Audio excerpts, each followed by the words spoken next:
Welcome everybody. I'm going to go ahead and get started with this. I'm Dr. Brandon Broome. I'm an orthopedic surgeon here in San Antonio. For those who haven't seen one of these before, I specialize in hip and knee replacement, but I really wanted to talk today about a new topic, and that we can kind of lump it in under the whole stem cell topic. And this is, I've had so many requests in the office and online. Please give us more information about this. Are we candidates for this? So I really wanted to discuss that just briefly with you, kind of give you an idea of what's out there and where we're going with this right now.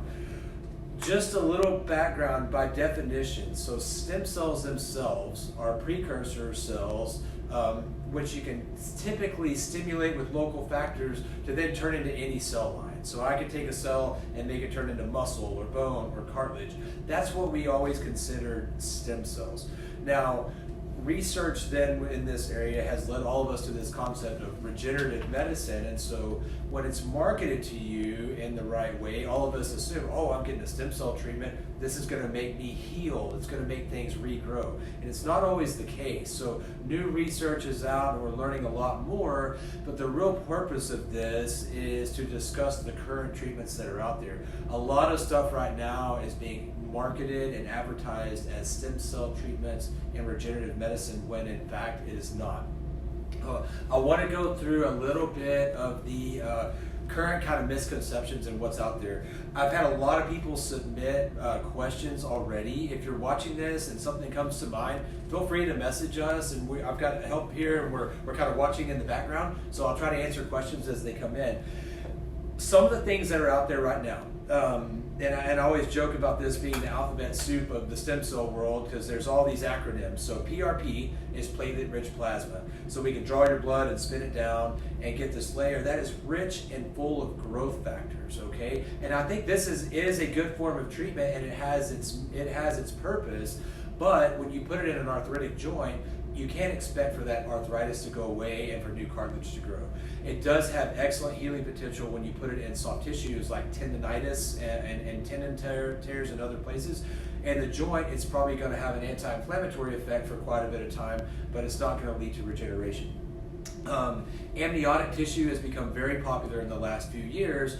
Amniotic tissue, though, however, does not have stem cells in it, so it's not going to be a regenerative treatment. Amniotic tissue is more, it's going to be more like platelet-rich plasma where it's full of growth factors, so it does kind of have an anti-inflammatory effect and can give pain relief, but it comes at a cost, and it's donor tissue, so there is always a risk of tissue rejection and having a reaction. The next most popular one probably is bone marrow aspirin, and if you think of stem cells, there are mesenchymal stem cells, which is mesenchyme is connective tissue, so that's our muscle and bone and cartilage, the tissue that we want in particular here. And then there's these hematopoietic stem cells, that's the red blood cell, white blood cell, the cell types. Those cell types are what's found in the bone marrow aspirate, and so if you market those as stem cells, it's really not telling the whole truth. So while bone marrow aspirate does have some, they may not really be what you want. It is, however, rich in some fatty molecules that do have a lot of growth factors, much like platelet-rich plasma. So it does have an anti-inflammatory effect. It does have its purpose, but it's not truly regenerative. There are lots of other things that are out there, ozone therapy and prolotherapy. Again, these things are not stem cell treatments, even though they're marketed that way sometimes. They're not regenerative in nature, but they do have an anti-inflammatory effect, and they're harmless in general, so they're not bad, but they may not be the best thing.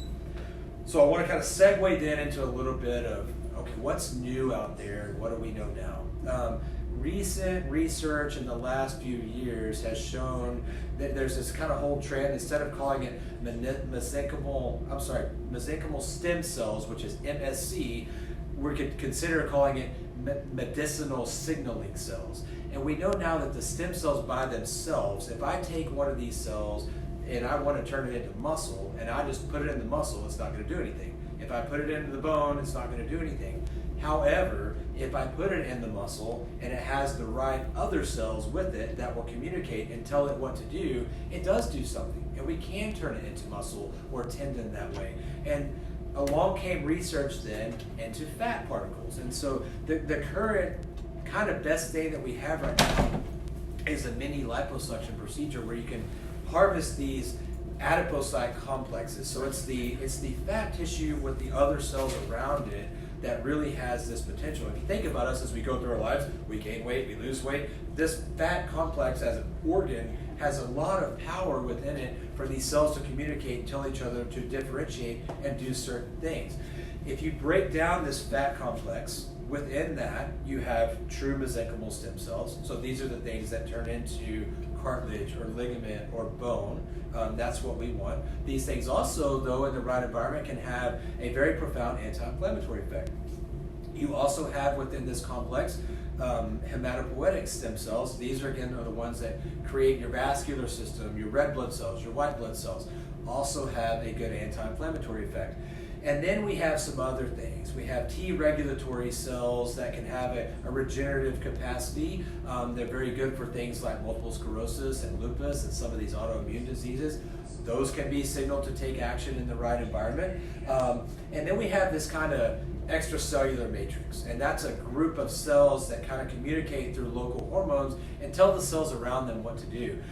What's beneficial about this whole fat cell complex is you have more or less a cellular signaling smorgasbord together, and that's what has the biggest potential for what we really want now with this this regenerative medicine complex.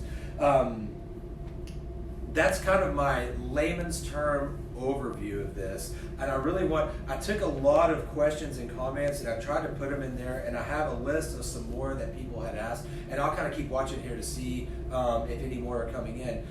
Probably the one I heard the most repeated over and over again is, well, who is a candidate for this? And that's a twofold answer, so it depends on what condition it is. So if it's chronic tendonitis, maybe the patella tendon, it happens a lot the side of the hip with the gluteal tendons, those are excellent candidates for this. I think platelet-rich plasma is also a good option there too, but we can stimulate true tissue regeneration and healing with this, whereas maybe not so much there with arthritis. That kind of leads into the next question, which is, will I be able to avoid joint replacement? Several people said, I've been told I need a total knee replacement. Should I do this instead? And where we are right now with tissues is, yes, we can stimulate healing and regenerative repair. In the joints, we have early literature, there's some out of California, there's a lot out of Europe that is showing we do have some regenerative capacity with this fat tissue complex that we can harvest to maybe potentially regrow cartilage. I would tell you honestly right now, I don't think we're 100% there yet.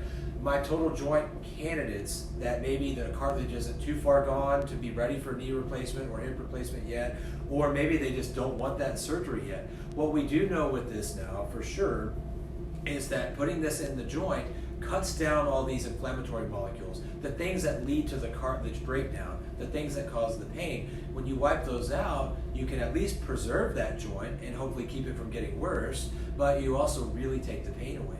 And I will tell you, my experience thus far and talking to others is you're going to get about 80% success here.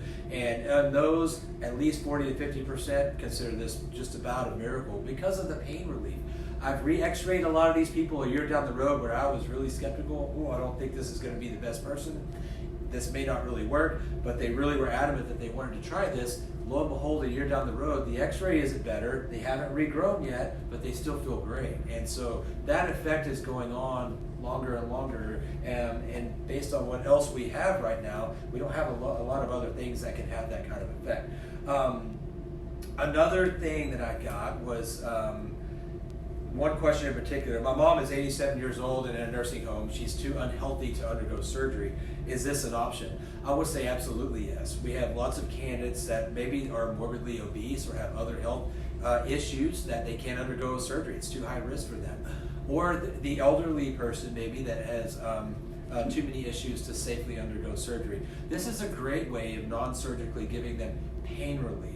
The big disclaimer is, again, you're not going to take that bone-on-bone arthritis and remove it. You're not going to take a bowed leg or a stiff hip and be able to completely transform that to the way it was when you were 20 years old. But if you can give them back pain relief and function, that's what we're really after here. I had a couple of questions too, and one just came in. There's a good patient of mine and then another friend of mine from the hospital that was interested in they're already kind of wanting to sign up and do this, but their question was, how do you do this? What's the procedure like? So it is a mini liposuction procedure. And so just to describe it a little bit, we numb up the skin around the belly, or if you don't have any fatty tissue there, we can go to the flank or around the buttock area. But we're able to harvest the fat tissue there. And then there's FDA guidelines on this, and so you can't really manipulate this tissue and extract just the stem cells or just the fat cells, but you don't really want to.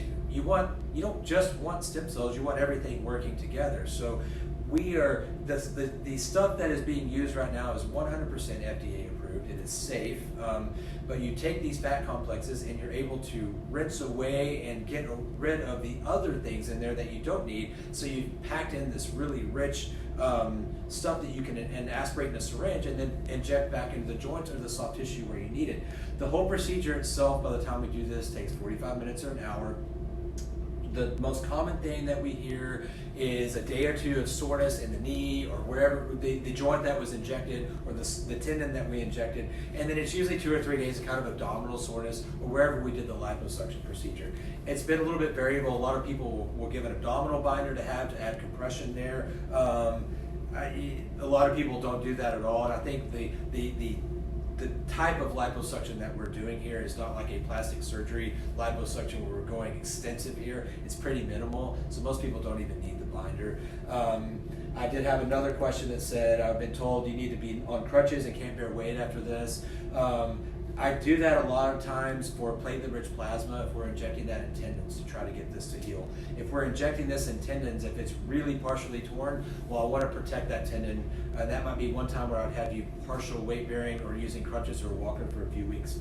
But in general, if we're putting this into an arthritic joint, or wanting the pain relief effect, I kind of like you to take it easy for a couple of weeks. We try to avoid the anti-inflammatory medications for 4 to 6 months if you can, and then just kind of slowly resume normal activities. And we've had very good success with that.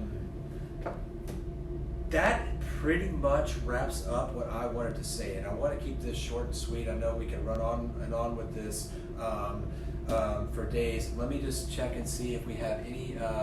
Another question that just came in was, do the injections hurt?